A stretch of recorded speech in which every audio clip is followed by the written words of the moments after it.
Bonsoir, bienvenue dans cette édition spéciale. Il est quasiment 20h. Il y avait une grande tristesse évidemment, mais aussi de la colère aujourd'hui à Florence, où au moins 6500 personnes ont rendu hommage à Liana. 6500 personnes qui se connaissent de près ou de loin, venues entourer la famille de la petite fille lors d'une marche blanche. Regardez les temps forts de cette journée que vous avez vécue en direct sur BFM TV, avant de retrouver évidemment nos équipes sur le terrain. Voilà pour ces images très fortes compilées par Pierre-Louis Bousset. On va retrouver Jean-Wilfried Forquès qui est sur place pour BFM TV.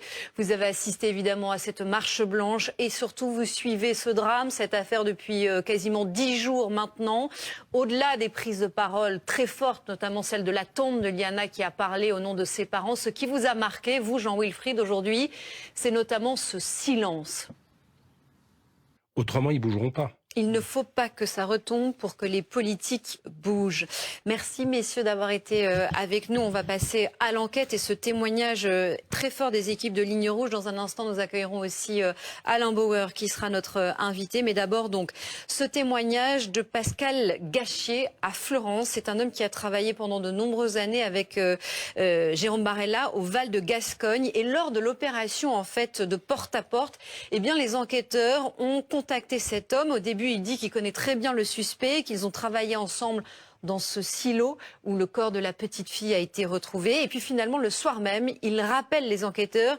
Il dit qu'il a oublié quelque chose et il parle de ce fameux silo qui est abandonné depuis des années. C'est là que les enquêteurs se décident à retourner sur place. Écoutez, témoignage recueilli donc par les équipes de Ligne Rouge qui sont sur place et qui couvrent cette affaire depuis le début. Alors précisément, on va venir sur les réponses ce soir du ministre de l'Intérieur, celle du garde des Sceaux aussi, parce que évidemment, ces figures du gouvernement ont dû prendre la parole, ont dû s'exprimer. Pas question de démissionner, mais l'un et l'autre reconnaissent que ce drame aurait pu être évité. 2 enquêtes administratives lancées pour tenter d'identifier les responsabilités. Mais je voudrais qu'on revienne sur la manière dont cette affaire, finalement, cette semaine, a pris une nouvelle dimension. Il y a eu la disparition de Liana et puis il y a eu un tournant, c'était quand même mardi, avec cette prise de parole d'une maman qui a donc été racontée par la chef adjointe du service police-justice de BFM TV, Alexandra Gonzalez. Regardez, nouvelle révélation. Ça, c'était donc mardi soir sur BFM TV. Quelques heures plus tard, conférence de presse de la procureure Doche qui décide de prendre la parole et de s'expliquer notamment sur cette procédure.